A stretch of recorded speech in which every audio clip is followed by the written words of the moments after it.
राधे राधे दोस्तों, कैसे हो आप सब। आज की कहानी है अफसोस। सुरेखा जी से तो अपनी खुशी थामे नहीं थम रही थी, और हो भी क्यों ना। नई विवाहिता बिटिया सिमरन और दामाद मानवेंद्र घर जो आ रहे हैं, अपनी पड़ोसन को चहकते हुए बता रही थी। बेटी घूमने निकली थी तो थोड़ा सा रूट चेंज करके बीच में 2 दिन के लिए मायके रुकने आ रही है। समझदार पति हो तो ऐसा जैसा मेरी बेटी को मिला है। तो क्या हुआ जो अभी कुछ दिन पहले ही मायके आके गई है। आखिर किस लड़की का मन नहीं होता माता पिता को देखने का। माना कि सास थोड़ा तेज है, मगर उससे क्या। मानवेंद्र ने कह दिया, तुम्हें जब भी मम्मी पापा से मिलने का मन हो मुझे बता दिया करना, मैं कोई ना कोई उपाय निकाल कर तुम्हें उनसे मिला लाया करूँगा। ऑफिस के टूर वगैरह लगते रहते हैं, तुम्हें भी साथ ले चलूँगा। फिर वहीं से मम्मी पापा से भी 1-2 दिन के लिए मिलाना। सच कहूँ तो मुझे तो इस बात की भी कोई परवाह नहीं कि समधन रानी तेज है। अरे हुआ करे तेज, उनकी सारी तेजाई की ऐसी की तैसी। बड़ा चिढ़ा करे जो मेरी बेटी को एक से एक मॉडर्न ड्रेस लाके देता है। मैंने कहा तू तो निडर होकर पहना कर, कुछ बोले तो कह देना मेरा पति लाके देता है तो मैं क्या पहनूं ना। खाने पीने भी सिमरन को ठीक से ना पूछती थी। जरा उसकी सास ये भी ना सोचती थी कि नई बहू है, संकोच करेगी, कहीं भूखी ना रह जाए। सिमरन ने मानवेंद्र को बताया तो वो इतना नाश्ता का सामान लाके रख देता है, कहता है तुम खाकर ही निकला करो अरे कमरे से। फिर किसी का काहे का डर, इतना पढ़ने में होशियार है, इतनी अच्छी नौकरी, फिर मेरी बेटी ने तो अपनी बस में कर रखा है। लो गाड़ी का हॉर्न बजा। बेटा विवेक एयरपोर्ट से बिटिया दामाद को लेके आ गया। मैं चलूं। अब बाउंड्री से लटककर अपनी पड़ोसन से बात करना छोड़कर सुरेखा जी बेटी दामाद की आगवानी को भागी। लोटे से जल उतारने के बाद जो उन्होंने किनारे डाला तो विवेक जो मोबाइल से सबकी पिक लेता जा रहा था बोल उठा, मम्मी इतना बिजी हो तो थोड़ा स्माइल करो तो फोटो भी अच्छी आएगी। अरे धत, मैं सिर्फ फोटो के लिए क्यों दिखावे वाले स्माइल करूं। मेरा तो दिल तो वैसे ही खुशी के मारे बिल्लियां उछल रहा है। मेरे हीरे जैसा दामाद घर जो आया है। और सुन जरा विवेक, ये फोटो कहीं ना डालना, वरना समधन जी को घर बैठे ही पता चल जाएगा कि दोनों यहाँ रुकते हुए जा रहे हैं। मानवेंद्र ने झुककर पैर छुए तो हजारों आशीष और दुआओं का पिटारा खुल गया। दामाद के पीछे पीछे घूमते हुए उनकी आव भगत में कोई कोर कसर ना छोड़ रही थी। सुरेखा जी ढेरों पकवान व्यंजनों की तो ढेर लगा रही थी, बस अफसोस लड़की के जाते समय कुछ साथ ना रख पाई। आखिर ससुराल वालों को पता थोड़े ही था कि यहाँ मायके में रुकते हुए गई है। अरे आने जाने वाले से बस दामाद का ही गुणगान करती थी, जितना बखान कर ले मगर मन ना भरे। आखिर जो इंसान अपनी पत्नी को खुश रखे, उसकी खुशी के लिए अपनी तेज तर्रार माँ से भिड़ जाए और दुनिया की परवाह ना करके अपनी पत्नी पर कोई आंच ना आने दे, ऐसा दामाद किस सास को प्रिय ना होगा। क्या कहते हैं जी। विवेक की शादी की बात पक्की हो गई है। सिमरन को बुला ले, महीना भर पहले आ जाएगी तो मुझे भी सहारा रहेगा। सुरेखा जी ने अपनी पति से कहा, कैसी बात करती हो तुम भी, अभी उसके ससुर जी की तबीयत ठीक नहीं है, शादी के कुछ दिन पहले आ जाएगी। अभी से कहना अच्छा लगेगा क्या। उन्हें वैसे भी पता था कि सिमरन सिर्फ घूमने में बिजी रहेगी, कोई हेल्प ना होगी। अपनी बेटी को वो भली भांति जानते थे, यहाँ भी लाड में कोई जिम्मेदारी ना उठाती थी। ये भी कोई बात हुई। दोनों पति पत्नी काफी है एक दूसरे की देखभाल करने के लिए। बार बार भाई की शादी पड़ेगी, मेरी बेटी तो आएगी, सुरेखा जी ने तुनक कर कहा। विवेक अभी कहाँ जा पाएगा, उसे 100 काम है। छुट्टी कहाँ है उसके पास, किसी को परेशान होने की जरूरत नहीं है। मैं दामाद जी से बात करूंगी, वो स्वयं छोड़ जाएंगे सिमरन को, और छोड़ने मानवेंद्र जी आए सिमरन को। अकेली बहन भाई की शादी की हर रस्मों में जी भर कर एंजॉय की। नई भाभी वैशाली घर आ चुकी थी। सुबह हलवाई नाश्ता बना रहा था। सुरेखा जी सबको नाश्ते के लिए पूछ पूछ कर खिला रही थी। उन्होंने सिमरन से कहा, जा भाभी ना धोकर तैयार हो गई हो तो बाहर बुला ला, सबके पैर छू ले, फिर तो कल से सब चले ही जाएंगे। सिमरन कमरे में आई तो ऊंचे स्वर में बोली, ये क्या भैया, भाभी का नाश्ता कहाँ से लाकर दे दिया? बाहर सब इंतजार कर रहे हैं। भाभी आपको तो सोचना चाहिए था, मम्मी कब से बुला रही है। कहीं अलग से बाजार से नहीं लाया सिमरन, हलवाई के पास से ही ला कर दिया।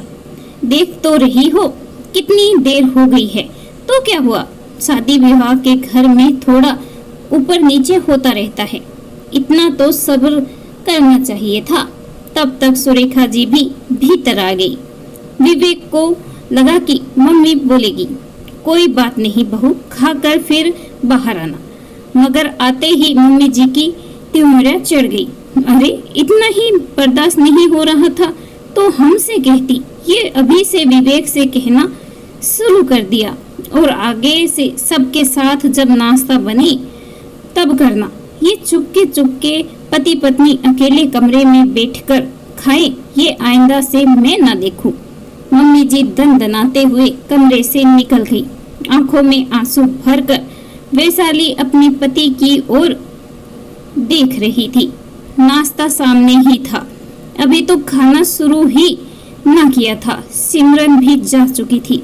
विवेक मम्मी के सामने कुछ बोलकर माहौल खराब नहीं करना चाहता था।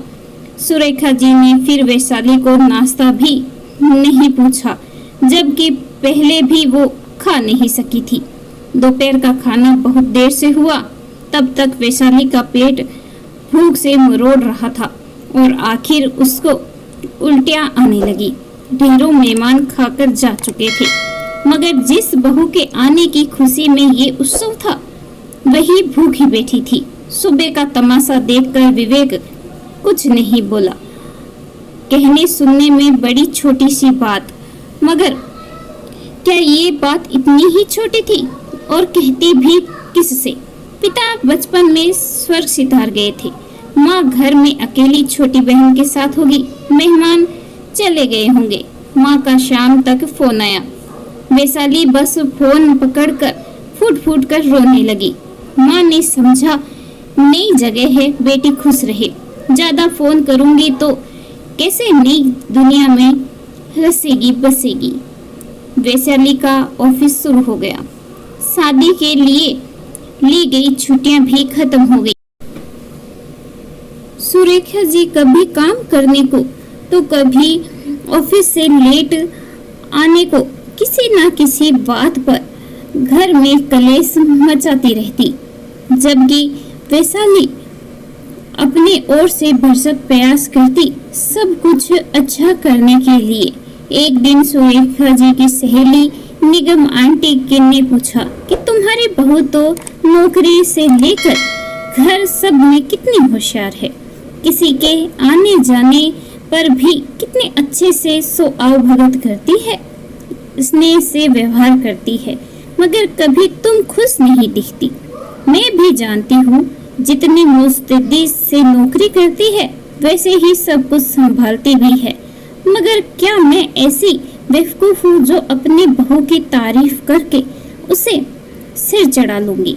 उसे तो लगना चाहिए कि मुझे उसका कोई काम नहीं भाता, मुझसे डर कर रहे, इतना नकल कस कर रखती हूँ। मिसेस निगम तो आश्चर्यचकित रह गई। जिसे ऐसी गुणी बहू मिली हो उसे तो सिर आंखों पर बिठा कर रखना चाहिए, और सुरेखा ऐसा व्यवहार कर रही है अपनी बहू के साथ। विवेक और वैशाली भरसक कोशिश करते रहे, मगर सुरेखा जी कभी खुश ना हुई। रोज ऑफिस से लौटने पर नया बखेड़ा तनाव उसका स्वागत करता। एक दिन वैशाली बहुत अच्छा गाउन पहनकर सोने जा रही थी कि उसे याद आए उसने पानी नहीं रखा है। वो किचन से फ्रिज से पानी की बोतल निकालने चली गई। इतनी रात में तो मम्मी पापा कब के सो चुके होते, मगर मम्मी जी किचन में लड्डू खा रही थी। शायद छुपकर, कोई बात नहीं, डायबिटिक है, कभी कभी तो मन होता है। वैशाली मम्मी जी को देखकर प्यार से मुस्कुराई तो उन्होंने ना जाने क्या समझा और दहाड़ने लगी। समझाई देती हूँ, आज से नाइटी पहनकर अपने कमरे से बाहर ना दिखो। आज के बाद ऐसी ड्रेस मेरे बेटे को बरगलाने के मंगाई होगी। थोड़ी स्टाइलिश थी, मगर क्या करूं, विवेक बहुत प्यार से लाए थे। वैशाली कमरे में जाकर रोती रही। सुरेखा जी कमरे में सोने चली गई थी। विवेक को समझ में नहीं आ रहा था, बात कहां से शुरू करूं। दिवाली का त्योहार आने वाला था। विवेक ने सुरेखा जी को बताया, वैशाली की मम्मी की तबीयत खराब है, उसे वहां लेकर जाना है।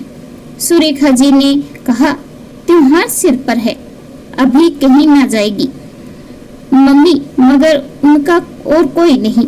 थोड़े दिन उसकी माँ को उसकी आवश्यकता है, त्योहार से बड़ा उनका जीवन है। मगर सुरेखा जी ने एक ना सुनी, बड़बड़ाना जारी रखा।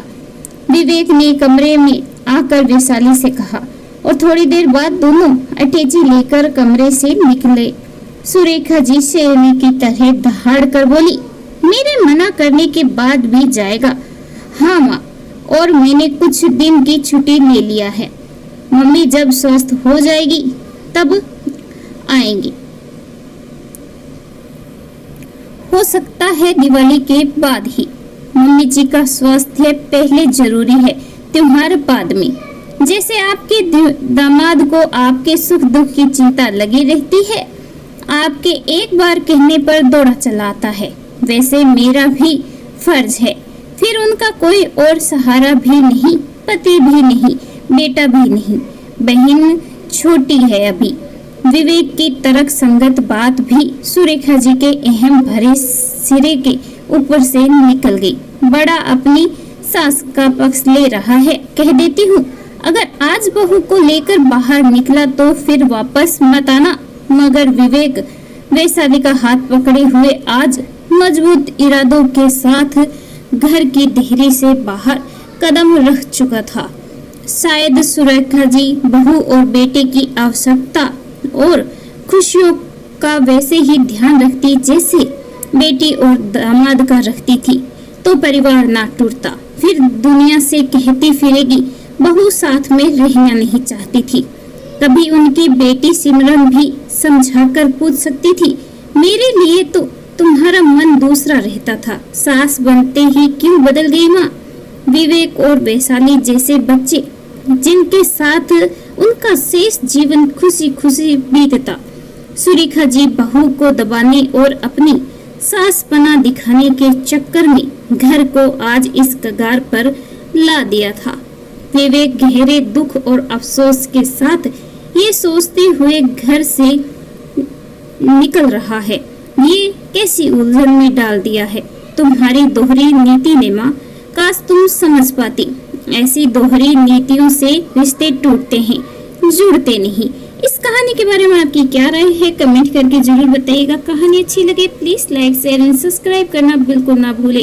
कहानी सुनने के लिए आपका बहुत बहुत